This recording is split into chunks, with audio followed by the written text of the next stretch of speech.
Yes, we are live now. Hello friends, this is Imanshi and welcome to Let's Learn. तो English pedagogy, कल कोई कह रहा था कि इंग्लिश पेडागोजी का एक और सेशन ले लूँ, तो एक और क्वेश्चन का सेशन है आपका जो आपके कॉन्सेप्ट्स भी क्लियर करने में मदद करेगा और क्वेश्चंस किस तरह से पूछे जा रहे हैं नए पैटर्न पे पिछले 3 साल से उसको जानने में मदद करेगा। तो स्टार्ट करते हैं अगेन। और 30 क्वेश्चंस हैं, 15 क्वेश्चंस प्लस 15 क्वेश्चंस, 2 सेट हैं इसके अंदर, क्योंकि 15 नंबर की ही पेडागोजी आती है। लैंग्वेज 1, लैंग्वेज 2, पेपर 1, पेपर 2 दोनों एक ही लेवल की चीज़ें इसमें इंक्लूडेड हैं। तो स्टार्ट करेंगे आज का सेशन। सभी को गुड इवनिंग, नमस्कार, राम राम, सत श्री अकाल, अस्सलाम वालेकुम। What you feel connected with. Telegram channel पे आपको पीडीएफ मिल जाएगा। कल वाला परसों वाला जो पीडीएफ है कंप्लीट पेडागोजी का, वो भी पेंडिंग है, वो भी जल्दी ही मिल जाएगा। इतने आप लाइक शेयर करिएगा और कमेंट करके बताइएगा सेशन ठीक से चल रहा है या नहीं। बहुत लेट हैं हम आज। विचार तो कुछ ऐसा था कि कई दिनों से मैराथन की तैयारी और क्लासेस वगैरह के चक्कर में कि आज छुट्टी की जाए, बट मैंने कहा चलो यार एक इंग्लिश पेडागोजी निपटाते हैं और फिर समझते हैं। कल से 9 बजे मिलेंगे अपना टाइम पे, मंडे से, ठीक है। और बैच की क्लासेस बैच के टाइम पे। तो फर्स्ट क्वेश्चन फटाफट से देखेंगे। क्वेश्चन नंबर 1 क्या कहता है।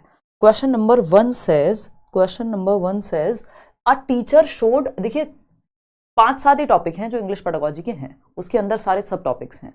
तो अगर आप प्रैक्टिस अच्छे से कर ले रहे हैं तो बहुत मदद हो जाएगी। क्वेश्चन नंबर 1 देखिएगा एक बार।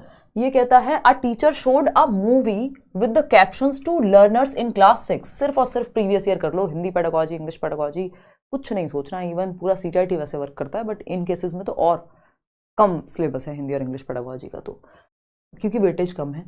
अ teacher showed a movie with the captions to learners in class 6। छठी क्लास के बच्चों को एक मूवी दिखाई गई टीचर के द्वारा जिसमें कैप्शंस ऑन है। कैप्शन समझते हैं, वो लिख लिख के आ रहा होता है ऊपर, ठीक है ना। कक्षा 6 के बच्चे हैं।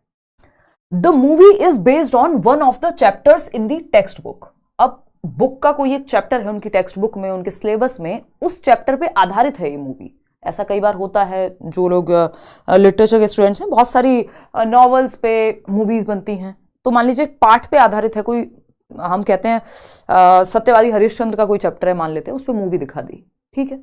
The movie with captions on will encourage. क्योंकि अब कैप्शंस ऑन है तो बच्चा साथ साथ पढ़ेगा भी कि जो बोला जा रहा है वो लिख के भी आएगा उस मूवी में।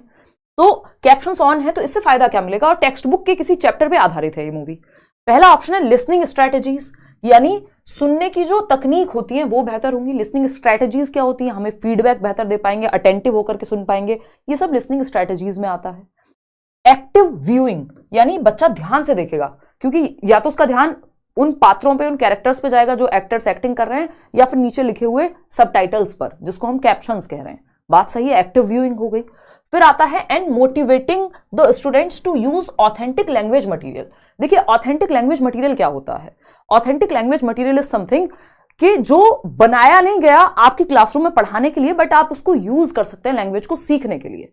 यानी ये मूवी इसलिए थोड़ी बनाई गई थी कि बच्चे जो हैं, एक स्कूल के कक्षा के 6ठी क्लास के बच्चे जो हैं क्या सीखेंगे, 6th क्लास के जो लर्नर्स होंगे वो ये सीखेंगे कि लैंग्वेज कैसे बेहतर कर सकते हैं। मूवी अलग पर्पस के लिए बनाई गई थी, बट जब आप उसको क्लासरूम में यूज कर लेते हैं सीखने के लिए, तो वो ऑथेंटिक मटेरियल बन जाता है। चाहे वो न्यूज़पेपर का कोई आर्टिकल हो, चाहे वो न्यूज़पेपर में कोई एडवर्टीजमेंट आया हो। अब एडवर्टीजमेंट अगर आया है न्यूज़पेपर में, वो इसलिए थोड़ी आया कि आपका बच्चा इंग्लिश सीख लेगा उस एडवर्टीजमेंट से, वो आपने उसको इंग्लिश क्लासरूम में यूज कर लिया, वो पर्पस के लिए किसी और रियल लाइफ सिचुएशन के लिए बना था। तो उसी को ऑथेंटिक मटेरियल हम कहते हैं, चाहे वो न्यूज़पेपर आर्टिकल्स हो, चाहे वो पैम्फलेट्स हो, चाहे वो आपका और इस तरह की चीजें हो। तो हमें ये बात बहुत अच्छी लग रही है, काफी इंक्लूसिव ऑप्शन है। फिर भी बाकी के 3 ऑप्शन बिना चेक किए हम ये नहीं कहेंगे कि यही सही है, हम मान के चल रहे हैं ये सही है। सेकेंड ऑप्शन देखते हैं, एक्टिव व्यूइंग एंड लिसनिंग, यानी एक्टिव व्यूइंग हो रही है और लिसनिंग हो रही है। क्या सिर्फ इतना ही हो रहा है? बच्चे ऑथेंटिक लैंग्वेज मटेरियल को यूज करने के लिए मोटिवेट नहीं हो रहे? बिल्कुल हो रहे हैं, है ना। तो ये अधूरा आंसर हो जाएगा। ये दोनों ऑप्शंस, वो ऑप्शन बेस्ट है जो बाकियों से बेहतर है या फिर बाकियों को अपने अंदर समाहित करता है, इंक्लूड करता है, जो कि हमें पहला ऑप्शन यहां नजर आ रहा है। थर्ड है the students to watch more such movies, यानी बच्चों को एनकरेजमेंट मिलेगा, प्रोत्साहन मिलेगा कि ऐसी और मूवीज देखें। मूवी, ऐसी मूवीज देखना यहां पे उद्देश्य है, या भाषा सीखना? भाई कोई और चैप्टर होगा, कोई और मूवी होगी, सिर्फ मूवी सिखाना या लैंग्वेज? लैंग्वेज की बात है यहां पे। फोर्थ ऑप्शन है listening strategies by verbal clues and to appreciate the actions of actors and to write a review. ये थोड़ा ज्यादा एक्सपेक्टेशन होगी 6th क्लास के बच्चों से कि वो एक रिव्यू लिखेंगे, एक्टर्स के एक्शंस को, उनकी एक्टिंग को एप्रिशिएट करेंगे, कितना बढ़िया क्राफ्ट है उनका, कितनी अच्छी एक्टिंग करते हैं। ये सब यहाँ पर्पस नहीं है। लैंग्वेज क्लास में जब आपने इस मूवी को यूज किया, इसका मतलब आप लैंग्वेज पे ही फोकस कर रहे हैं उस मूवी के माध्यम से। ये क्या बन गया, एक रिसोर्स बन गया मूवी, जिसके माध्यम से आप भाषा को सिखाने की कोशिश कर रहे हैं। तो first option is the best over here, इसीलिए आंसर भी आपका फर्स्ट ही हो जाएगा। क्वेश्चन नंबर सेकंड देखिएगा एक बार, ये क्या कहता है भाई। क्वेश्चन नंबर सेकंड कहता है असर्शन है, वही जो आजकल नए ढंग के क्वेश्चन हैं पिछले 3 साल में जो आते हैं, एक स्टेटमेंट होता है, एक उसका रीजन होता है, यानी एक कथन है, दूसरा उसका कारण है या तर्क है। अब आपको देखना है क्या पहले वाला सही है, क्या ए सही है, फिर आप चेक करेंगे आर सही है, क्या दोनों एक दूसरे के लिए सही हैं, फटाफट से बताएंगे। पहला ऑप्शन अगर हम देखते हैं, असर्शन कहता है a child in his early childhood. Early childhood आपको पता है 2 से 6 वर्ष stage uses more verbs than nouns and ignores the grammar rules, यानी बच्चा जो है 2 से 6 वर्ष की अवस्था में, जब वो प्रॉपर फर्स्ट क्लास में भी नहीं पढ़ रहा, प्ले वे की एज है, वो वर्ब्स का इस्तेमाल ज्यादा करता है ना, वो नाउन की जगह वर्ब्स का, संज्ञा की जगह वर्ब्स का इस्तेमाल ज्यादा करता है, इग्नोर करता है, ग्रामर रूल्स उसको नहीं आते हैं। सच बात है, वो भाषा बोलना सीख ही तो रहा है अभी, कहीं 4 साल के आसपास आते आते तो वो लंबे लंबे सेंटेंसेस बोलना सीख रहा होता है, उससे पहले तो वो 2 शब्द जोड़ के एक सेंटेंस बना ले, टेढ़ी मेढ़ी जो भी अपनी बात को, पानी, मम्मी, खाना, कुछ भी तोड़ ताड़ के जो उससे यूज हो पाता है वो कर लेता है। ठीक, दे लैक वोकैबुलरी रेंज, हाँ जी, वोकैबुलरी रेंज कम होती है, इस उम्र के बाद और बढ़ जाती है। ठीक है, रीजन भी सही है, तो both A and R are true and R is the correct explanation of A. मैं यहां पे आपको बता दूं कि किस स्टेज में कितने शब्द की वोकैबुलरी रेंज बच्चे की होती है, यानी जो शाब्दिक संपदा है, यानी वोकैबुलरी रेंज की अगर हम बात करें तो किस एज में कितनी होती है, ये हमें याद रहना चाहिए। 1 नंबर में क्वेश्चन पूछ लेता है, और नहीं तो इस तरह के इनडायरेक्ट क्वेश्चंस आपके सॉल्व हो जाएंगे। तो अगर हम प्रोफेसर स्मिथ की माने तो चलो स्मिथ को भी छोड़ देते हैं, वो हम मैराथन में समझेंगे, अभी के लिए हम सिंपल रखते हैं क्या कि जन्म के समय में बच्चा रोता है, बर्थ के टाइम पे क्राइंग से शुरू हो जाती है आपकी लैंग्वेज डेवलपमेंट की स्टेजेस। तो अगर हम स्टेजेस की बात कर रहे हैं, अगर हम स्टेजेस ऑफ लैंग्वेज डेवलपमेंट की बात कर रहे हैं, तो हम यहाँ क्राइंग को काउंट नहीं कर रहे हैं, हम सीधा कूइंग यानी कूकना, बच्चा जब क प च इस तरह की आवाजें निकालना शुरू कर देता है जिनका कोई अपने आप में मतलब नहीं होता, ये होता है 6 हफ्ते का टाइम, 6 वीक्स ड्यूरेशन। फिर आता है कूइंग के बाद बैबलिंग, जिसको बबलाना कहते हैं, बलबलाना कहते हैं बेसिकली, है ना, जब वो सिंगल सिलेबल वर्ड जैसे ब, मा, प, च इस तरह के सिंगल सिलेबल वर्ड्स का इस्तेमाल करने लगे, ये है 6 मंथ्स यानी 6 महीने का समय, जब बच्चा 6 महीने का हो जाएगा। फिर आती है बात जब 1 वर्ड स्टेज, जिसको हम कहते हैं कि एक शब्द को वो क्लियरली बोलने लगे, पापा, खाना, वॉटएवर, तो ये है 1 साल, 1 ईयर का समय है, लगभग 1 साल की उम्र में। फिर आता है 2 वर्ड, यानी पहली बार जब वो 2 सेंटेंस, एक सेंटेंस बोलेगा 2 वर्ड्स को कंबाइन करके, ये पेपर में आ चुका है, 2 वर्ड्स को कंबाइन करके पहली बार सेंटेंस बनाना कब सीखेगा बच्चा, तो 1.5 से 2 वर्ष, जिसको हम 18 से 24 महीने कह देते हैं। ठीक है, अब 5th स्टेज आती है लॉन्गर अटरेंसेस की, यानी अब वो इसके बाद कई सारे सेंटेंसेस को जोड़ के नए सेंटेंस बनाएगा, तो वो 2 साल के बाद हम यहां मान के चलेंगे। चलिए खैर, और कितनी उम्र में कौन सी आपकी वोकैबुलरी रेंज रहती है वो भी 1 मिनट देके समझ ही लेते हैं। प्रोफेसर स्मिथ कहते हैं उन्होंने 3 स्टेजेस में निपटा दिया। एक है आपकी 1 साल में वो कहते हैं 2 शब्द, 2 वर्ड्स की संपदा है, वोकैबुलरी रेंज कितनी है, 2 वर्ड आते हैं बच्चे को। फिर बात आती है 2 साल की, वो कहते हैं 272 शब्द आते हैं जी, टोटल मिलाकर के कितनी वोकैब है, 272 वर्ड्स। 5 साल तक आते आते यही जो वोकैब है ये हो जाती है 2072 शब्दों की। ठीक, एक बार ये भी पूछ लिया था कि 4 साल या 3 साल के आसपास कितनी होगी, तो 2 से 5 साल के बीच में 272 से 2072 के बीच में ही होगी, तो 3 साल के बच्चे के लगभग 900 प्लस वर्ड्स यानी अराउंड 1000 वर्ड्स उसको आते हैं 3 साल के बच्चे के पास जो वोकैब है, और 4 साल के बच्चे के पास 1600 प्लस या अराउंड 1500 के करीब शब्द हैं। 5 साल में आपको पता ही है 2072, तो ये भी जरूरी है, 1 नंबर में पूछ लिया जाता है कभी कभी, इसमें नहीं आएगा, सीडीपी में आ जाएगा, कहीं और आ जाएगा, या आपको आइडिया लग जाएगा। क्वेश्चन नंबर 13 देखिएगा, क्वेश्चन नंबर 13 क्या कहता है, a child shares her language classroom experiences, एक बच्चा है जो अपने लैंग्वेज क्लासरूम एक्सपीरियंसेस, अपने अनुभव क्लासरूम के शेयर करता है विद हर मदर, अपनी माता जी के साथ। ठीक है, and says that sometimes we cover our eyes and the teacher asks us to pick an object out of a bag. एक बैग से टीचर क्या निकालने को कहता है, कोई भी हमारी आंखें बंद करने को कहता है टीचर, बैग से, अपने बैग से फिर कुछ भी एक ऑब्जेक्ट निकालने को कहा जाता है। Then we have to try to describe it, फिर हमें कोशिश करनी होती है, जैसा कि हमने टच करके, मान लीजिए आंखें बंद करके उसने रिमोट निकाला और वो टच करके बताने की कोशिश कर रहा है कि ये शायद ये हो सकता है, यहाँ पे बटन है, ये है। इसके द्वारा बच्चे क्या सीख रहे हैं, it's a really good way to learn what, this comment shows the child's preference of learning, identify her preference. ये बताता है कि बच्चे को मजा आता है ये करने में और वो कैसे सीख रहा है, क्या उसकी प्रेफरेंस है सीखने की। I remember language well when I move, यानी मैं लैंग्वेज को अच्छे से सीख पाता हूं जब मैं एक्टिविटी करता हूं। कोई बात तो सही है, बच्चा एक्टिव है, फिर भी बाकी ऑप्शंस चेक करेंगे। I remember language well when I hear it, जब मैं इसको सुनता हूं। देखो सबसे बेहतर, जहां बच्चा जितना ज्यादा एक्टिव हो उतना बेहतर ऑप्शन। तो सिर्फ सुनने से बेहतर है जब वो एक्टिविटी करे तो ज्यादा एक्टिव होगा। I remember language well when I copy it, copy करना तो रटंत विद्या में चला जाएगा, रोट लर्निंग में इसको हम काउंट नहीं करेंगे। I remember language well when I see it, तो सी इट से भी बेहतर है जब आप करते हैं किसी चीज को। लर्निंग बाय डूइंग हो रही है यहां, जहां वो इमेजिनेशन भी करेगा, मूव भी करेगा, देख भी रहा है, तो इसमें सीइंग अपने आप शामिल है। First option is the better answer. आगे बढ़ते हैं, क्वेश्चन नंबर 4 देखिएगा एक बार, ये क्या कहता है भाई। क्वेश्चन नंबर 4 कहता है read the example of what a learner does and choose the strategy that matches the example. एक एग्जाम्पल है जिसमें बच्चा क्या कर रहा है और स्ट्रेटेजी देखनी है आपको, ये कौन सी स्ट्रेटेजी है। क्या लिखा हुआ है इसमें, if I don't know what something means I look it up. यदि मुझे पता नहीं होता कि किसी चीज का मतलब क्या है, किसी शब्द का मतलब क्या है, तो आई लुक इट अप, यानी मैं उसे ढूंढता हूं, सर्च करता हूं। अब वो वोकैबुलरी उसके पास एक डिक्शनरी हो सकती है, फोन में गूगल कर सकता है, या फिर वो एक थिजॉरस, मतलब लगभग सेम ही बात है, वो चेक कर सकता है इन सब माध्यमों से कि इसका क्या मतलब हो सकता है, वर्ड मीनिंग ढूंढेगा उसका। लुक इट अप का मतलब क्या है, कंसल्टिंग रेफरेंस मटीरियल्स, यानी वो कंसल्ट करेगा रेफरेंस मटीरियल्स को। ये रेफरेंस मटीरियल्स क्या हो सकते हैं, it can be a dictionary, भाई डिक्शनरी हो सकती है, शब्दावली बोलते हैं, क्या बोलते हैं उसको, है ना। फिर इसके बाद डिक्शनरी के बाद और क्या हो सकता है, डिक्शनरी का ही दूसरा नाम इस तरह से, क्योंकि इसमें थोड़ा सा अंतर होता है, बट आपके लिए थिजॉरस हो सकती है कि जिसमें वर्ड मीनिंग, एंटोनिम, सिनोनिम ये सब देख ले बच्चा जरूरत पड़ने पे, है। यूजिंग अपॉर्चुनिटीज फॉर प्रैक्टिस नहीं, लुक इट अप का मतलब है कि वो मतलब तलाशता है रेफरेंस के लिए, रेफरेंस मटीरियल से, कि कहां पे उस चीज का मतलब हो सकता है लिखा हुआ, चाहे वो वर्ड मीनिंग पीछे किताब में ही लिखे हो उस चैप्टर के। Confused state of mind focusing on collocations नहीं, सिंपल है कि कंसल्टिंग रेफरेंस मटेरियल, बच्चा रेफरेंस मटेरियल के माध्यम से कंसल्ट करने की, पता लगाने की कोशिश करता है जब उसको कंफ्यूजन होती है, कहीं अटकता है तो। क्वेश्चन नंबर 5 देखिएगा, आ डायग्नोस्टिक टेस्ट, भाई ये डायग्नोस्टिक टेस्ट हुआ, असेसमेंट पे तो क्वेश्चन हर एक सब्जेक्ट में आता है।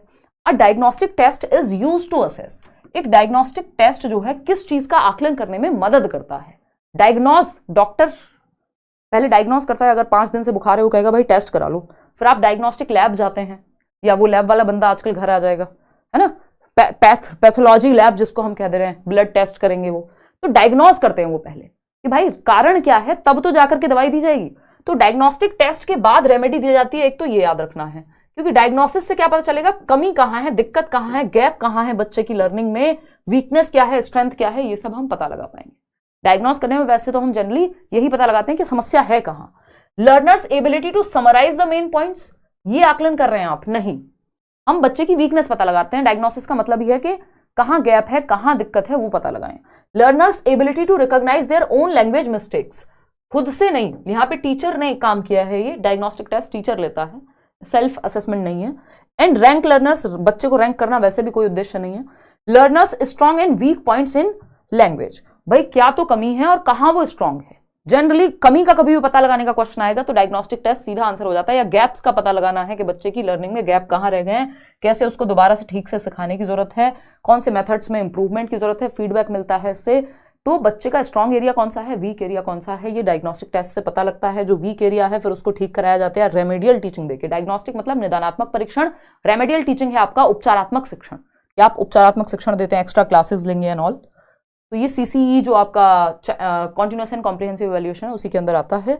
अब प्रोफिशिएंसी टेस्ट ऑलवेज असेसेस, एक प्रोफिशिएंसी टेस्ट जो है वो क्या असेस करेगा, प्रोफिशिएंसी मतलब पारंगत कितने, आप कितने प्रोफिशिएंट हैं, आपको पता कितना है किसी चीज के बारे में, आप निपुण कितने हैं, उसका आकलन करने में प्रोफिशिएंसी टेस्ट पता मतलब कारगर होता है या पता लगाता है प्रोफिशिएंसी टेस्ट कि आप कितने पारंगत हैं किसी चीज में, मास्टरी कितनी है आपकी। ठीक है ना, बताओ फटाफट से, जल्दी बताओ क्या सही जवाब होगा। बहुत बढ़िया, देखिएगा एक बार, तो अगर हम यहां बात करें तो हम ये कह सकते हैं कि 54% लोग कह रहे हैं कि ए ऑप्शन सही होगा। सही तो चल रहा है यार, क्या समस्या है। देखो एक बार, अगर हम देखें यहाँ पे, a proficiency test always assesses the level of language that learners have reached, यानी एक प्रोफिशिएंसी टेस्ट जो है वो ये असेस करता है कि क्या लेवल लर्नर्स रीच कर चुके हैं, यानी कहां तक पहुंच चुके हैं, उपलब्धि कितनी है। सेकेंड है the language that students have been taught, उनको भाषा सिखाई क्या गई है, ये नहीं। इसके अलावा मीनू क्या होगा फिर, धन्यवाद, the multi sensory learning experiences, कि कितने सेंसेस के द्वारा उन्होंने लर्निंग की। प्रोफिशिएंसी का मतलब ये कितनी निपुणता हासिल हुई है, मास्टरी कितनी है, आता कितना है बच्चे को, है ना। The language of daily conversation नहीं, the level of language that learners have reached, किस लेवल पे वो प्रोफिशिएंट हो गए हैं कि हम कह सकते हैं कि इतना तो इनको आता है। ये प्रोफिशिएंसी टेस्ट करता है। अलग अलग टेस्ट का अलग अलग उद्देश्य है। क्वेश्चन नंबर 7 देखिएगा, ये क्या कहता है भाई, a teacher divided learners into groups and ask them to do a quiz about elephants before reading a story about them. The objective of the teacher is to, यानी टीचर ने क्या किया, 30 बच्चे हैं, 5-5 बच्चों के 6 ग्रुप बना दिए।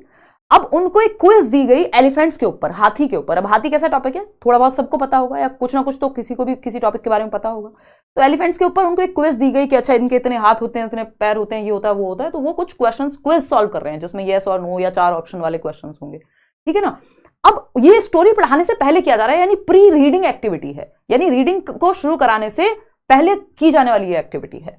तो generate interest in a topic, यानी रुचि पैदा हो सके हाथियों के चैप्टर में, कि कुछ बच्चा अगर गलत करेगा या बच्चों का डिस्कशन होगा तो उस टाइम पे उनमें क्यूरियोसिटी, जिज्ञासा बढ़ेगी कि जब टीचर पढ़ाएंगी वो चैप्टर तो ये चीज क्लियर होगी, देखते हैं कैसे समझ में आएगा और क्या पता लगेगा हाथियों के बारे में, है ना। किसी बच्चे ने कहा नहीं वो 100 किलो पत्तियां खाता है, दूसरे ने कहा नहीं 200 किलो का होता है वो, तो ये उसका इंटरेस्ट डेवलप होगा, चलो देखते हैं जब टीचर बताएंगी। तो इससे क्या होगा, इंटरेस्ट यानी रुचि जो है किसी एक विषय के बारे में, वो उसकी उत्पत्ति होगी, रुचि की बढ़ावा मिलेगा।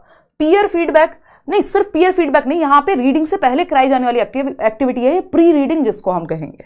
Right a text review, test their memory, ये सब फालतू बातें। सबसे जरूरी क्या है यहाँ पे, इंटरेस्ट क्रिएट करना। इंटरेस्ट क्रिएट हो जाएगा तो बच्चा आगे जब चैप्टर पढ़ाया जाएगा तो बच्चा और ज्यादा इंटरेस्ट लेगा। तो ये प्री रीडिंग एक्टिविटी है, रीडिंग से पहले की। क्वेश्चन नंबर 8 देखिएगा, ये क्या कहता है भाई। क्वेश्चन नंबर 8 कहता है, इन अ लैंग्वेज क्लासरूम, एक भाषा की कक्ष में, a student is disturbing the class, एक बच्चा है जो डिस्टर्ब कर रहा है क्लास को, बार बार उठेगा या व्हाटएवर जो भी वो कर रहा है। To handle this disruptive student the teacher should, अब ये जो डिस्टर्बेंस हो रहा है क्लासरूम में, टीचर क्या समस्या क्या आ रही है, मतलब टीचर कैसे इस समस्यात्मक बच्चे के साथ डील करे, डिसरप्टिव बच्चे के साथ।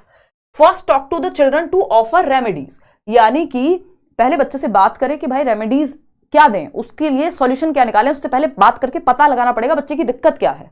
देखो कुछ भी क्लासरूम में होता है, आप पहले पता लगाते हैं, तो पहले आप बच्चे से बात करेंगे और तब जाकर के आप रेमेडी प्रोवाइड करेंगे। कोई दिक्कत है तो उसको उपचार रूम में भेजेंगे या फिर फर्स्ट एड कराएंगे, या कोई और समस्या है तो उस पर आप आगे के एक्शंस लेंगे, कोई लर्निंग डिसेबिलिटी है या कुछ है तो first talk to the children to offer remedies. हम देखते हैं टीचर्स भी, कभी भी बच्चे हंस रहे हो, कोई डिस्टर्ब कर रहा हो, पहले खड़े करके यही तो पूछते हैं, भाई क्या हुआ बताओ तो सही एक बार, ठीक है ना, क्या जोक क्रैक कर रहे हो, थोड़ा हम भी हंस लेंगे, है ना। कई बार इस तरह की बातें भी होती हैं क्लासरूम में। तो first talk to the children to offer remedies, यानी आप पहले बच्चों से बात करेंगे तब जाके आप रेमेडी ऑफर कर पाए, इसके लिए बात करना जरूरी है, डायग्नोज करना जरूरी है। एड्रेस द डिलीजेंट स्टूडेंट, सिर्फ वही बच्चे जो पढ़ाकू हैं उन पे ध्यान देंगे नहीं, आपको सबको साथ लेके चलना है। Depend on the parents to offer remedies, parents पे नहीं, आपको अपना एक्शन देखना है। Report the behaviour of the student to the school authority, भाई आप कोई भी अपने आप ना तो आपने पता लगाया, सीधा प्रिंसिपल को रिपोर्ट कर दिया, रीजन तो पता हो आपको। तो फर्स्ट ऑप्शन ही एकमात्र यहां सही उत्तर बनता है। क्वेश्चन नंबर 9 देखिएगा, when students brainstorm ideas, organise, draft, edit and revise their work, which skill does this process reflect, यानी बच्चे क्या कर रहे हैं, ब्रेनस्टॉर्म कर रहे हैं, है ना। ब्रेनस्टॉर्म क्या होता है, मस्तिष्क उद्वेलनशीलता, यानी बच्चे ग्रुप में बैठ के किसी एक प्रॉब्लम उनको दी जा रही है और उस पर वो विचार सोचे जा रहे हैं, फ्री अपने दिमाग में जितने जो आइडियाज उनके आ रहे हैं ग्रुप में सब लिखते जा रहे हैं, मतलब सब एक्सप्रेस करते जा रहे हैं, और टीचर उनको एक जगह लिखती जा रही है या इकट्ठा करती जा रही है, और बाद में उन पर चर्चा होकर जो भी बेस्ट सॉल्यूशन होगा उस तरफ जाया जाएगा। ये प्रॉब्लम सॉल्विंग और क्रिएटिविटी दोनों के काम आता है ब्रेनस्टॉर्मिंग, ठीक है ना। ऑर्गेनाइज किया जा रहा है, जो आइडियाज हैं उनको इकट्ठा करके फिर एक ड्राफ्ट बनाया गया, ड्राफ्ट बना करके फिर जब लिखा गया है तो एडिट किया जाएगा, फिर रिवाइज किया जाएगा, इसमें क्या ऐड करना है क्या छोड़ना है। अब ये कौन सी स्किल को रिफ्लेक्ट करता है, तो ये सारा ड्राफ्टिंग, एडिटिंग, ये सारे जो काम होते हैं ये आपके राइटिंग में होते हैं, है ना, कि आपने पहले विचार सोचे, और ये भी किस तरह की राइटिंग है, ये प्रोसेस राइटिंग है ना। जहां फ्रीली बच्चों को सोचने का मौका दिया जा रहा है, आइडियाज उनके एक्सप्लोर किए जा रहे हैं, ऐसा नहीं है उनको एक फॉर्मेट में बांध दिया है। तो C option is the right answer, या थर्ड ऑप्शन राइटिंग स्किल का पार्ट है ये। क्वेश्चन नंबर 10 देखिएगा, क्या हो गया भाई, क्वेश्चन नंबर 10 देखिएगा एक बार, क्वेश्चन नंबर 10 देखिए फटाफट से। पीडीएफ लेट अपलोड करते हो यार, अब तो जल्दी कर देंगे टाइम से, कल हो गया था लेट, आज से टाइमली मिलेगी आपको पीडीएफ। अजर्शन जो कल वाली पीडीएफ है आज ही मिल जाएगी। अजर्शन और reason, reading and writing skills help in critical thinking at the primary level, यानी पढ़ना और लिखना जो है वो समालोचनात्मक चिंतन में बच्चे को मदद करता है, क्योंकि पढ़ने और लिखने में क्या करेगा बच्चा, ऑब्जर्व भी करेगा, डेटा भी रिकॉर्ड करेगा, पढ़ेगा भी तब भी दिमाग में डेटा जा रहा है। तो ये बात कुछ हद तक सही है, ठीक है ना। फिर आता है क्रिटिकल थिंकिंग इज अ सब skill of reading and writing, यानी क्रिटिकल थिंकिंग सब स्किल है रीडिंग और राइटिंग की। अब इसमें मतभेद है, इसमें क्या है, मतभेद है। कई लोग मानते हैं कि एक सही है, कई लोग मानते हैं दोनों सही हैं, कई लोग मानते हैं, क्योंकि इसमें 2 बार ये पेपर में आ चुका है, लेकिन इस बार ये ऑफिशियली आया था पेपर 2 में, और इन्होंने आंसर जो है ऑफिशियली आपका वो माना है A is true but R is false. इससे पहले जब ये ऑनलाइन पेपर में आया था तो इन्होंने कंसिडर किया था कि दोनों सही हैं, और ऐसा कुछ इन्होंने नहीं उल्टा कर दिया था कि A is false but R is true, ऐसा कर दिया था, है ना, सेम चीज को ही। तो हम इसी को मान के चलेंगे, क्योंकि बात यह है कि ये बात सही भी है और कुछ हद तक गलत भी है, तो उस पर हम अभी नहीं जाएंगे। हमारा फोकस अभी यही है कि एग्जाम है कुछ दिन बाद, तो रीडिंग एंड राइटिंग एक तरह से हेल्प कर सकती है क्रिटिकल थिंकिंग में या नहीं, बिल्कुल कर सकती हैं, है ना। प्राइमरी लेवल पे कितना करेंगे हमें नहीं पता, लेकिन कर सकती हैं, तो इसलिए हम इसको गलत पूरी तरह से नहीं कहेंगे। क्रिटिकल थिंकिंग इज अ सब skill of reading and writing, ये कहना थोड़ा सा कई बार खतरनाक हो जाता है कि रीडिंग एंड राइटिंग की सब स्किल क्रिटिकल थिंकिंग ना होकर के क्या है, intensive reading, extensive reading, scanning, skimming, इन सबको माना जाता है आपके सिलेबस के अनुसार, ऐसा नहीं कि मदद नहीं करेगा। तो fourth option is the right answer. आगे बढ़ेंगे क्वेश्चन नंबर 11 पर। इन केसेस में ऑफिशियल के साथ ही जाना चाहिए हमें, क्योंकि पेडागोजिकल क्वेश्चंस कोई भी ऐसा नहीं हो सकता कि 100% सही या राइट हम हर क्वेश्चन पे कह दें। लैंग्वेज कुछ क्वेश्चन ऐसे मिलते हैं जिसमें एक से ज्यादा ऑप्शन सही हो सकते हैं, ठीक है ना। फिर आते हैं नेक्स्ट क्वेश्चन पे, क्वेश्चन नंबर 11। कोई कह रहा है चलती क्लास में ऐड आ जा रहा है, अरे थोड़े बहुत ऐड तो बहुत कम लगाए जाते हैं। देखो, language skills are best learn, language skill पता है आपको, LSRW, ये 4 स्किल्स हैं आपकी, ठीक है जी, LSRW, ठीक है। लिसनिंग, स्पीकिंग, रीडिंग और राइटिंग, इसमें जो आपका स्पीकिंग और राइटिंग है इनको प्रोडक्टिव स्किल्स कह दिया जाता है, जिसमें आप लैंग्वेज को प्रोड्यूस कर रहे हैं, ये क्या है, प्रोडक्टिव स्किल्स हैं।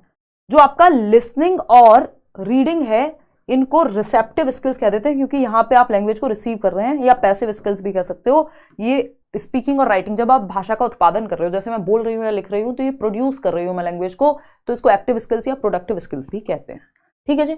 With the help of challenging and mechanical language drills, यानी जो आपकी चैलेंजिंग और मैकेनिकल ड्रिल्स बार बार रिपीट करा रहे हैं, तो ये एकदम खराब तरीका है।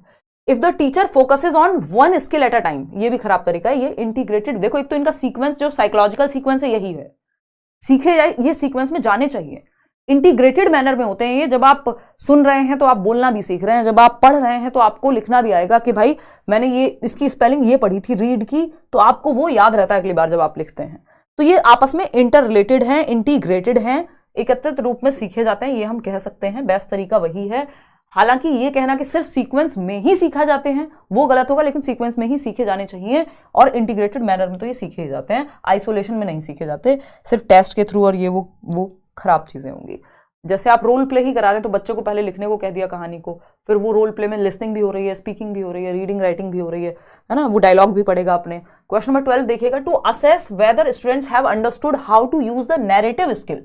नैरेटिव स्किल क्या होती है भाई, व्याख्यात्मक कौशल।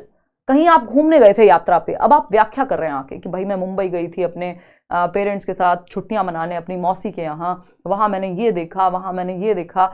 आप क्या कर रहे हैं, व्याख्या कर रहे हैं, तो ये नैरेटिव स्किल होती है। A teacher should ask students to, आपको ये जांचना है कि बच्चे नैरेटिव स्किल का यूज कैसे कर रहे हैं। इसके लिए आपको कैसे क्वेश्चंस पूछने हैं बच्चों से एक टीचर के रूप में। पहला ऑप्शन है share an incident when they were surprised, यानी आप बच्चों को कहें कि बेटा तुम जब सरप्राइज महसूस किया था आपने कभी भी लाइफ में, तो उस इंसिडेंट के बारे में बताओ। तो बच्चा बताएगा एक दिन ना एक है ना मेरी छोटी बहन ने भूत बन के मेरे को डरा दिया था तो मैं सरप्राइज हो गई थी, व्हाटएवर। तो इस तरह की बहुत सारी चीजें हो सकती हैं। मेरी दादी ने मेरे को सरप्राइज दिया एक दिन आके घर पे, मुझे बड़ा अच्छा लगा, वो मेरे लिए खिलौने लाई, मेरे बर्थडे पे सरप्राइजेस मिलते हैं। तो पूरी कहानी बताएगा बच्चा, पूरी व्याख्या करेगा उस इंसिडेंट की, है ना। उस एक वृत्तांत की, जो भी उस टाइम पे हुआ है, उस एक पर्टिकुलर सिचुएशन की वो पूरी व्याख्या करेगा उस इंसिडेंट की। तो आपको नैरेटिव स्किल का पता लग जाएगा। क्लियर बात। Circle the verbs and adjectives in the text. सिर्फ इससे तो नैरेटिव का कोई यूज ही नहीं है, जो बच्चे के दिमाग में है वो सर्कल कर देगा। नैरेटिव में तो आपको डिस्क्राइब करना पड़ेगा। Mistakes in the use of describing words, correct करते रहना है। करेक्ट करना तुरंत मिस्टेक्स को कोई भी सही तरीका नहीं है। Read a story and answer comprehension based question, तो सिर्फ जो समझ पे आधारित क्वेश्चन है उनका आंसर करना। तो एक ही ऑप्शन यहाँ सही है जहां व्याख्या करने का सच में मौका मिलेगा, वो है फर्स्ट ऑप्शन। क्वेश्चन नंबर 13 देखिएगा एक बार। ये क्या कहता है भाई? ये कहता है, a teacher of class 7th is facilitating the reading of books other than the prescribed text books. यानी ये क्लास 7th की शिक्षिका ने कहा बच्चों को कि ये जो तुम्हारी टेक्स्ट बुक्स हैं, ये जो तुम्हारी सिलेबस की किताबें हैं, इनके अलावा कुछ नॉवल पढ़ो, कुछ किताब पढ़ो, कोई स्टोरी बुक बता दी उनको, चंपक पढ़ो, कुछ और पढ़ो। She is promoting their what. ये क्वेश्चन जमानों से आते रहे हैं इस तरह के। प्रेस्क्राइब्ड टेक्स्ट बुक के अलावा कुछ पढ़ने को कहा, सिलेबस की टेक्स्ट बुक के अलावा। नॉवल हो सकती है, कोई और स्टोरी बुक हो सकती है, कुछ भी हो सकता है। अब अदर देन सिलेबस या टेक्स्ट बुक के अलावा की जब बात आ जाए, यानी आप प्लेजर के लिए पढ़ रहे हैं, और ये प्लेजर के लिए पढ़ना, मजे के लिए पढ़ना, एक्स्ट्रा नॉलेज के लिए पढ़ना एक्सटेंसिव रीडिंग हो जाता है। अगर क्लास की टेक्स्ट बुक पढ़ रही होती बच्ची तो इंटेंसिव हो जाता। अगर prescribed text book, 6th class का बच्चा है, 6th क्लास की किताबें पढ़ रहा है अपनी, वो इंटेंसिव रीडिंग है। एक्सटेंसिव रीडिंग क्या? प्लेजर के लिए, मजे के लिए पढ़ रहे हैं आप। इंटेंसिव में आप डिटेल्स का ज्यादा ध्यान रखते हैं, ठीक है ना। खैर, एक्सटेंसिव में हो सकता है आप स्किमिंग करके छोड़ दें। गाइडेड रीडिंग होती है, कोई टीचर या कोई भी व्यक्ति जो आपसे ज्यादा जानता है वो आपके साथ आपको हेल्प करता है। शेयर्ड रीडिंग में आप 4 बच्चों के साथ जो है पढ़ रहे होंगे, ऐसा हो सकता है। क्वेश्चन नंबर 14 देखिएगा एक बार। ये क्या कहता है भाई? ये कहता है, the principal asked the language teacher to select the text books and other resources for the new session. नया सेशन आने वाला है, मान लीजिए नया साल शुरू हो रहा है, मान लीजिए 1 अप्रैल से स्कूल खुल रहे हैं, वॉट एवर।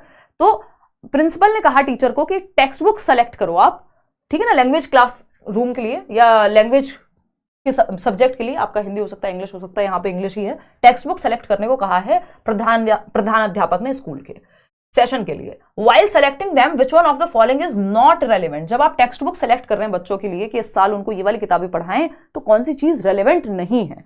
पहला ऑप्शन है adaptability of the books and resources. यानी आप बुक्स और रिसोर्सेज की अडेप्टेबिलिटी देखेंगे, बिल्कुल देखेंगे कि समय के साथ जो परिवर्तन हुए हैं वो। थोड़े दिन कंटिन्यू क्लास ले लीजिए इंग्लिश पेडागोजी की, बहुत वीक है और अब ये सही हो रहे हैं। उदय सर की क्लास नहीं ले रहे हैं अब पे। अच्छा, कोई दिक्कत नहीं है। इंग्लिश पेडागोजी उदय सर तो ले रहे हैं ना क्लास, है ना, ले रहे हैं। वो तो बता रहे थे, कल भी सैटरडे भी उनकी क्लास हुई थी, है ना, कल्पना। और इंग्लिश पेडागोजी की ले लूंगी मैं, मैराथन भी कराऊंगी इंग्लिश पेडागोजी का, डोंट वरी, ठीक है जी। 13 को होगा आपका CDP का मैराथन, फिर 15 को हिंदी पेडागोजी और 17 को इंग्लिश पेडागोजी। तो ये 3 दिन 13, 15, 17 मैराथन रहेंगे, ठीक। Adaptability of the books and resources, यानी बुक्स और रिसोर्सेज की अडेप्टेबिलिटी के समय के साथ, बिल्कुल ठीक है। Learning needs and languages known to children, ये बात भी सही है। बच्चों को क्या भाषाएं आती हैं, क्या नीड्स है उनकी, इसको भी समझ के टेक्स्ट बुक को, उनके लेवल को समझ के, उनकी एज को समझ के टेक्स्ट बुक निर्धारित की जानी चाहिए।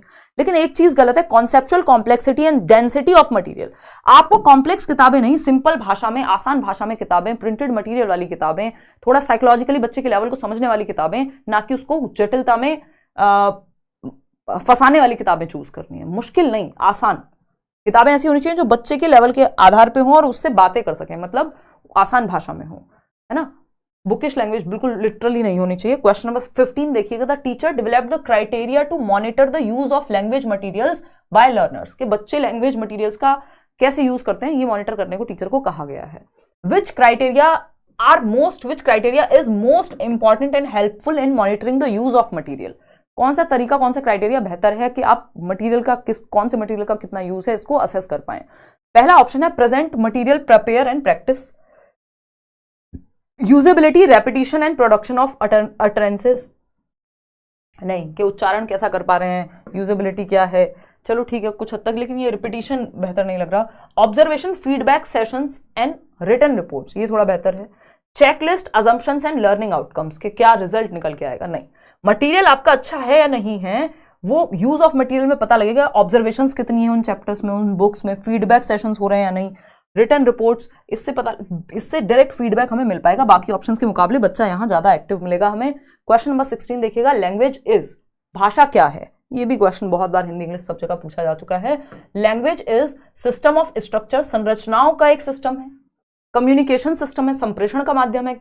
नहीं, सिर्फ संप्रेषण का माध्यम भी नहीं है, सिर्फ सिस्टम ऑफ स्ट्रक्चर्स भी नहीं है। लैंग्वेज क्या है? आ रूल गवर्न्ड सिस्टम, है ना, कोई साइंटिफिक सिस्टम भी नहीं कहते, हम क्या कहते हैं? एक रूल गवर्न्ड सिस्टम को हम लैंग्वेज कहते हैं। यानी भाषा क्या है? नियमबद्ध प्रणाली है, ठीक, नियमबद्ध प्रणाली है जिसमें हमें पता है कि किस शब्द से किस लेटर से मिलके क्या साउंड आएगी, क्या इसमें नियम होते हैं प्रॉपर भाषा में, कम्युनिकेशन और बाकी चीजें तो इसके बाकी फंक्शंस हैं लैंग्वेज के। क्वेश्चन नंबर 17 देखिएगा। क्वेश्चन नंबर 17 क्या कहता है भाई? ये कहता है, a teacher does actions which learners follow as directed and learners are not expected to speak और produce language, what is this method known as. यानी टीचर क्या कह रहे हैं कि एक्शन करके दिखाता है ना, ट्विंकल ट्विंकल लिटिल स्टार, तो टीचर क्या एक्शन करके दिखा रहे हैं, बच्चे पीछे पीछे एक्शन कर रहे हैं, बोल नहीं रहे, बस एक्शन कर रहे हैं, ठीक है ना। तो ये कौन सा मेथड है? सिंपल है, टोटल फिजिकल रिस्पॉन्स, टीपीआर, पीछे पीछे एक्शंस में रिपीट कर रहे हैं तो टीपीआर।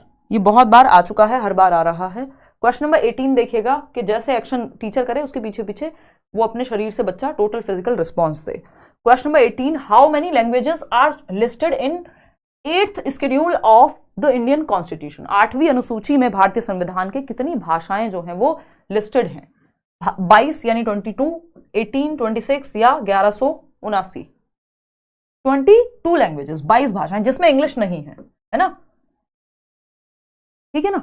तो ये 8th शेड्यूल जो 8वीं अनुसूची है उसमें इंग्लिश नहीं है, 22 भाषाएं हैं। ये आपका जो सीटेट है वो भी होता है 22 भाषाओं में, है ना।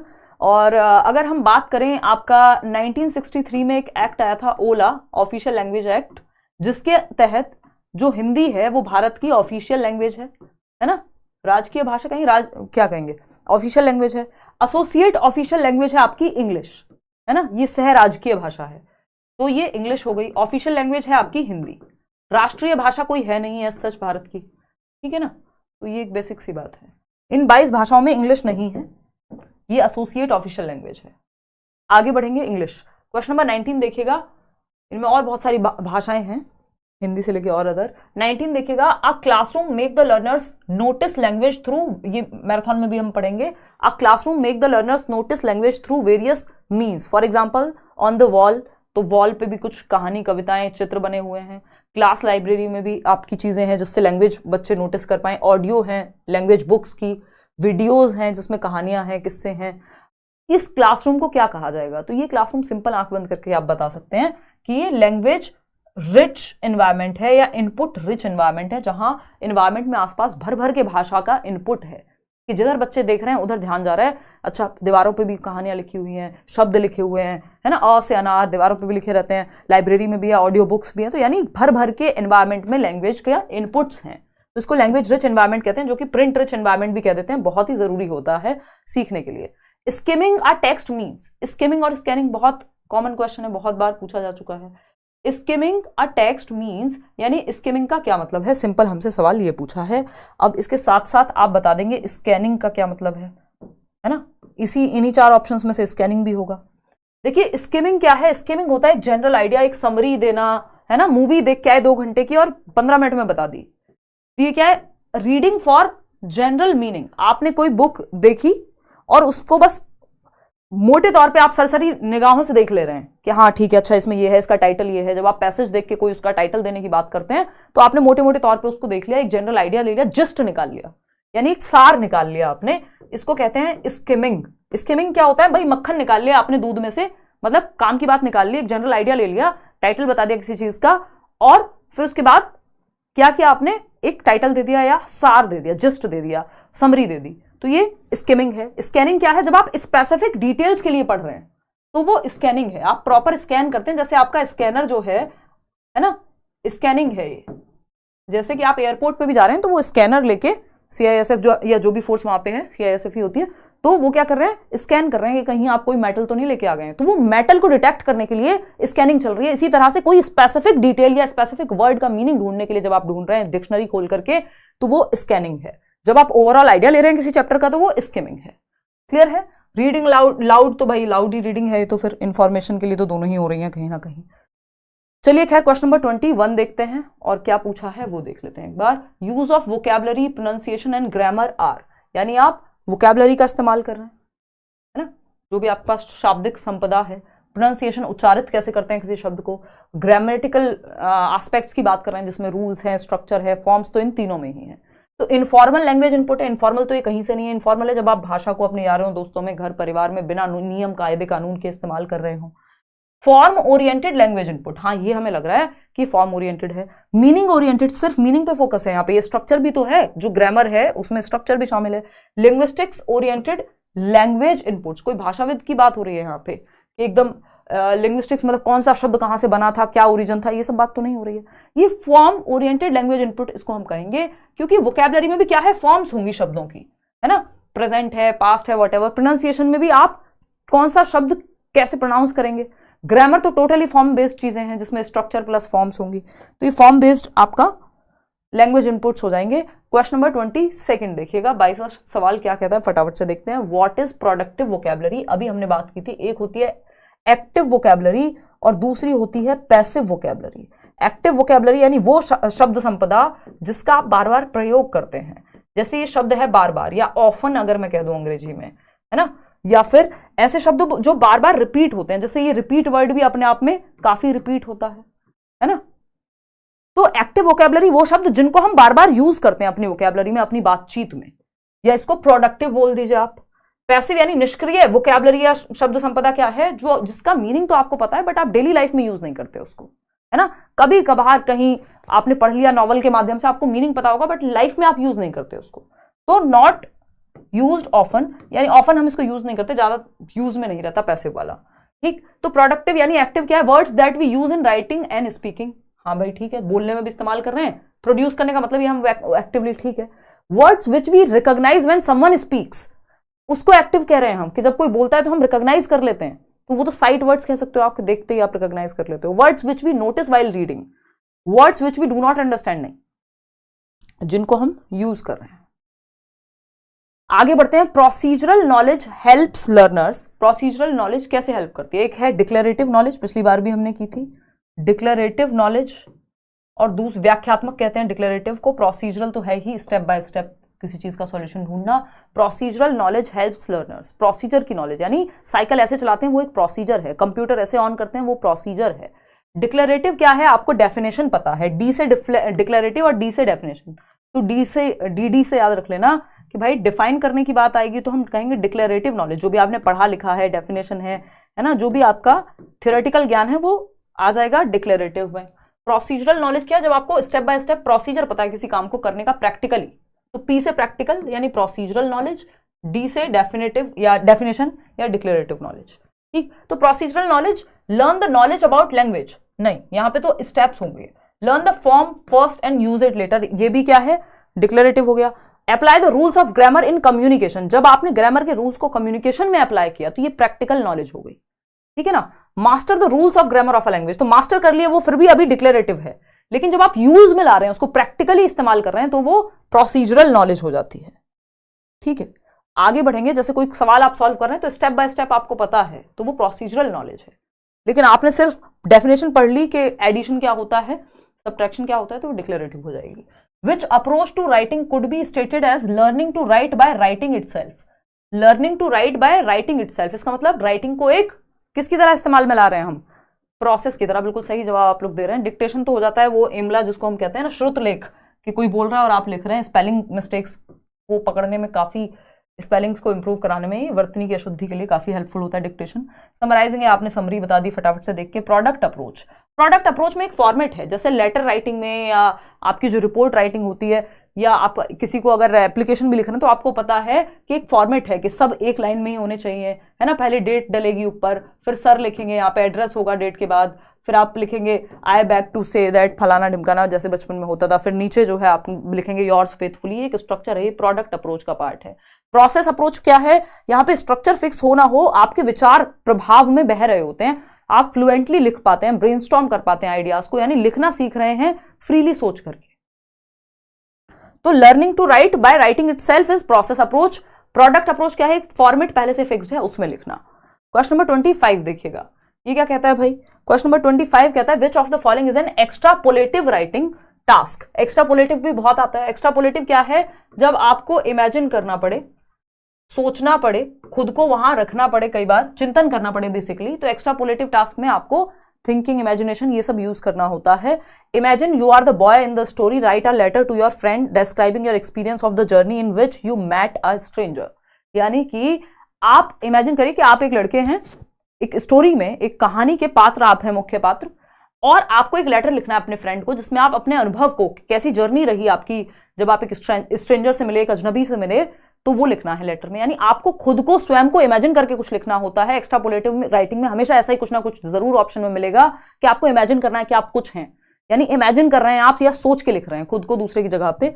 ठीक है। Fill out the railway ticket reservation form to go to Nagpur. इसमें कोई इमेजिनेशन नहीं है, ये तो फैक्चुअल हो जाएगा। रीड द पोएम एज, इसमें एक्टिविटी होती है एक्स्ट्रापोलेटिव में जरूर। Read the poem as many times as possible, इसमें रट्टाफिकेशन है। Write the autobiography of a tree, नहीं, आपको ट्री यहां बन जाना होगा। अगर आपसे लिखा जाता है इमेजिन करो तुम एक ट्री हो और अपनी ऑटोबायोग्राफी लिखो, तब एक्स्ट्रापोलेटिव हो जाता है, क्योंकि यहां इमेजिनेशन बहुत महत्वपूर्ण होती है एक्स्ट्रापोलेटिव में। खुद को आप सिचुएशन में रखते हैं उसमें। क्वेश्चन नंबर 26 देखिएगा एक बार, ये क्या कहता है, embedding the pedagogy into the materials. यानी आप पेडागोजी मटेरियल्स में डाल रहे हैं, यानी जो भी टीचिंग लर्निंग मटेरियल है उसमें पेडागोजिकल स्ट्रक्चर, पढ़ाते कैसे हैं, सीखते कैसे हैं, मेथड्स कौन से हैं, इन सबको आप एम्बेड कर रहे हैं। Content, validity of the material, reliability of the material, pedagogical understanding of the teacher या पेडागोजिकल रियलाइजेशन ऑफ मटेरियल्स। किस मटेरियल को पेडागोजिकली कैसे यूज किया जा सकता है। आप क्लासरूम में एक मूवी दिखाएंगे, ये भी एक मटेरियल है, तो कौन से मेथड से आप सिखाएंगे, ये भी एक मटेरियल है। कौन सा एग्जांपल देंगे, तो पेडागोजिकल रियलाइजेशन ऑफ मटेरियल, यानी आप ये समझने लगे हैं कि इस बॉटल का भी इस्तेमाल मैं पेडागोजी में, अपने टीचिंग मेथड में कैसे कर पाऊंगा या कर पाऊंगी। ये है embedding the pedagogy into the materials. आगे बढ़ते हैं क्वेश्चन नंबर 27 पर, देखिएगा फटाफट से। क्वेश्चन नंबर 27 क्या कहता है भाई, a teacher organises the following activity every day. एक टीचर है जो हर दिन एक एक्टिविटी ऑर्गेनाइज कराते हैं। वो एक्टिविटी क्या है, divides the class into groups of 5। मान लीजिए 30 बच्चे हैं क्लास में, 30 स्टूडेंट्स हैं, 5 का ग्रुप बनवा दिए, 6 ग्रुप बन गए। And gives some day to day functions, themes for conversation. अलग अलग ग्रुप को अलग अलग काम दे दिया, भाई तुम इस पे बात करो, तुम बारिश पे बात करो, तुम हवा पे बात करो, तुम भूतों पे बात करो, व्हाटएवर। तो अलग अलग टॉपिक बच्चों को अलग अलग ग्रुप में दे दिए डिस्कशन के लिए, डिबेट के लिए, कि भाई ग्लोबल वार्मिंग बहुत बढ़ रही है, डिपेंड करता है कौन सी क्लास के बच्चे हैं, उस तरह के टॉपिक आपने दे दिए groups. And later she picks up one from each group and asks the group to converse as a whole class activity. What is she attempting to promote. यानी एक एक बच्चे को उठाया ग्रुप से और फिर क्या किया, ask the group to converse as a whole class activity. अब बातचीत, जो डेली इंटरेक्शन की लैंग्वेज है वो यूज हो रही है, इसको कहते हैं बिक्स। बिक्स बोले तो basic interpersonal communication, communicative skills. यानी जब आप रोजमर्रा की जिंदगी में, डे टू डे लाइफ में भाषा का इस्तेमाल कर रहे हैं, जब बच्चे डिस्कशन कर रहे थे तो ये क्या day to day use language का, क्या आप प्रैक्टिकली यूज कर रहे हैं उसको बातचीत में, कम्युनिकेशन में, तो बेसिक इंटरपर्सनल कम्युनिकेटिव स्किल्स बिक्स कहते हैं इसको। और अगर हम बात करें यही पढ़ाई लिखाई, किताब पढ़ रहे होते अगर वो बैठ करके, तो कॉग्निटिवली एडवांस्ड लैंग्वेज प्रोफिशिएंसी, इसको हम कह देते हैं कैल्प, जिसको कहते हैं। जब आप पढ़ाई लिखाई की टेक्स्ट बुक की बात करेंगे तो वो कैल्प हो जाएगा, कॉग्निटिव एडवांस्ड लैंग्वेज प्रोफिशिएंसी, जिसमें संज्ञान का इस्तेमाल होगा। जब बेसिक इंटरपर्सनल, जब वो भाषा का इस्तेमाल नॉर्मल बातचीत में कर रहे हैं तो वो basic interpersonal communication, communicative skills BICS कहलाएगा। जब वो पढ़ने लिखने के लिए कर रहे हैं तो कॉग्निटिवली एडवांस्ड लैंग्वेज प्रोफिशिएंसी कहलाएगा। डिस्कोर्स कॉम्पिटेंसी, ग्रुप डिस्कशन, ये सब का तो यहां बनता ही नहीं है। चलिए खैर आगे बढ़ते हैं, 2-3 क्वेश्चन और हैं। असेसमेंट देख लीजिए, असेसमेंट का एक क्वेश्चन जरूर आता है लैंग्वेज में भी। Assessments design to monitor and improve students progress during the teaching learning process. यानी ऐसे आकलन, ऐसे टेस्ट जो डिजाइन ही किए गए हैं बच्चे की मॉनिटर करने के लिए लर्निंग प्रोग्रेस को, कि वो कितना सीख रहा है और कैसे सीख रहा है, इंप्रूव कहां किया जा सकता है, इनको क्या कहेंगे, यानी फीडबैक के लिए डिजाइन किए गए हैं। यानी मॉनिटर, यानी जांचा जा सके कि कितना वो सीख रहा है, कैसे सीख रहा है, इंप्रूव कैसे किया जा सकता है, यानी ओवरऑल फीडबैक मिल पाए, ऐसे टेस्ट को क्या कहेंगे। तो फीडबैक के लिए जब टेस्ट होता है तो असेसमेंट फॉर लर्निंग कहलाता है ये, जिसमें एफएसी का पार्ट है। अगर ये जजमेंट के लिए होता, नंबर के लिए, एक स्टैंडर्ड बेंचमार्क के तहत होता, तो ऑफ लर्निंग हो जाता है ना। ऑफ लर्निंग को बता ही दिया, ये 2 जगह दे दिया। एज लर्निंग है जब बच्चा खुद का आकलन, सेल्फ या तो उसके दोस्त उसका आकलन कर रहे हो, सेल्फ या पीयर्स, तब वो एज लर्निंग में आएगा। ठीक है, इतनी बात क्लियर है। आगे बढ़ते हैं क्वेश्चन नंबर 29 पे। National education policy 2020 recommends the study of classical languages as. भाई क्लासिकल लैंग्वेज क्या, संस्कृत हो सकती है क्लासिकल लैंग्वेज का हिस्सा, और भी भाषाएं हैं। तो एनईपी के अकॉर्डिंग क्लासिकल लैंग्वेज को कैसे पढ़ाएं। मदर टंग पता है, पहले मदर टंग पढ़ाएं हम, इंग्लिश है, सारी चीजें हैं, लेकिन क्लासिकल लैंग्वेजेस को कहाँ यूज करें या कैसे। A language within the 3 language formula, नहीं। क्लासिकल लैंग्वेज है वहां पे, नहीं है। मॉडर्न इंडियन लैंग्वेज है वहां, या तो वहां मदर टंग है, इंग्लिश है, या फिर आपकी मॉडर्न इंडियन लैंग्वेज है, कोई भी जो 22 भाषाएं हैं। एन एडिशनल ऑप्शन, हाँ क्लासिकल लैंग्वेज एक एडिशनल ऑप्शन की तरह यूज होंगे, ठीक है। सेकंड लैंग्वेज नहीं, ठीक। आगे बढ़ेंगे। सेकंड लैंग्वेज तो जो भी बच्चे की डिपेंड करता है कि वो इंग्लिश भाषी राज्य, हिंदी भाषी राज्य है तो इंग्लिश हो जाएगी, डिपेंड करेगा कि कौन सा राज्य है। क्वेश्चन नंबर 30 देखिएगा। A teacher organises her class into the pair and gives a story of 18 sentences. ध्यान से पढ़िएगा, ये थोड़ा सा घुमाने वाला क्वेश्चन है कि क्लास में पेयर बनाए। पेयर पता है आपको, 2 बच्चों का पेयर होता है, एक बच्चा 2 बच्चा, ऐसे पेयर बनाए। कितने? 18 सेंटेंसेस की कई सारे पेयर बनाए और gives a story of 18 sentences. Total sentence कितने एक स्टोरी में? 18 सेंटेंस हैं, ठीक है। One of the pairs has odd sentences. एक पेयर ए और बी बच्चे को मिला है 1, 3, 5, ये सेंटेंसेस हैं ऑड नंबर वाले। 18 सेंटेंस के अंदर से जो भी ऑड नंबर हैं, चाहे वो 1, 3, 5, 7, 9, इस तरह से ऑड नंबर दे दिए। फिर जो कुछ बच्चे हैं जिनको इवन नंबर्स मिले हैं, जो दूसरे पेयर्स हैं उनको इवन नंबर्स मिले हैं 2, 4, 6, 8, 10, ठीक। एंड ऑड सेंटेंसेस ब्लैंक्स, मतलब जिनको ऑड सेंटेंस मिले थे उनका इवन ब्लैंक था। इवन अपने आप पता लगाना है कि यहां पे क्या भरा जाएगा उस कहानी में। जिन बच्चों को इवन सेंटेंसेस लिखे हुए मिले उनको ऑड वाले ब्लैंक मिले हैं, फिल इन द ब्लैंक के रूप में, ऑड सेंटेंसेस। यानी जिसके पास 2, 4, 6 सेंटेंस है उसके पास 1, 3, 5 नहीं होगा। And odd sentences blanks. Students in pairs have to read out the sentences mutually to each other and write to complete the story. अब वो एक दूसरे को रीड आउट करेंगे। यानी मान लीजिए मेरे पास एक सेंटेंस है, अब सामने वाले के पास ऑड होगा, मेरे पास इवन है, तो वो अपना सेंटेंस बताएगा, मैं अपना बताऊंगी, तब समझ में आएगा कौन सा कहां फिट करना है। इसको म्यूचुअल डिक्टेशन कहते हैं। यानी ये श्रुत लेख है, हम बोल बोल करके सुना रहे हैं, बता रहे हैं एक दूसरे को, लेकिन म्यूचुअली आपस में। तो ये म्यूचुअल डिक्टेशन है। ग्रुप डिक्टेशन कैसे कह दोगे इसको? जब यहाँ पे पेयर बनाए गए हैं तो आप ग्रुप डिक्टेशन मत कहो इसको। पेयर का मतलब ही है 2 लोग, ग्रुप में 4 लोग हो सकते थे या 2 से अधिक लोग हो सकते थे। सेंटेंस डिक्टेशन की बात यहाँ पे नहीं होगी, म्यूचुअल डिक्टेशन है, एक दूसरे को डिक्टेट कर रहे हैं। आउट ऑफ 30 क्वेश्चंस कितने ठीक हुए वो आप बताएंगे। डिक्टेशन क्या होती है? श्रुत लेख, इमला बोलना, बोल बोल करके वो बता रहे हैं कि मेरे पास ये सेंटेंस है, इसको कंप्लीट ऐसे किया जा सकता है। ये पीडीएफ आपको आज का और परसों का दोनों मिल जाएंगे। लाइक शेयर सब्सक्राइब आप कर दीजिएगा। आउट ऑफ 30 क्वेश्चंस कितना आप स्कोर कर पाए वो बताइएगा। कल हम इंपॉर्टेंट सेशन करेंगे 9 बजे से ही। कल या तो होगा पॉजिटिव नेगेटिव वर्ड्स या फिर आपका असर्शन और रीजनिंग, इन दोनों में से कोई एक सेशन होगा पेडागोजी के लिए शाम को 9 बजे। कल थोड़ा टाइम पे मिलेंगे, आज थोड़े से लेट थे। चलिए आज के लिए इतना ही। ये प्रैक्टिस आपकी होती रहे समय पे, और बाकी मैराथन से कवर भी हो जाएगा, डोंट वरी। चलिए टेक केयर, बाय बाय।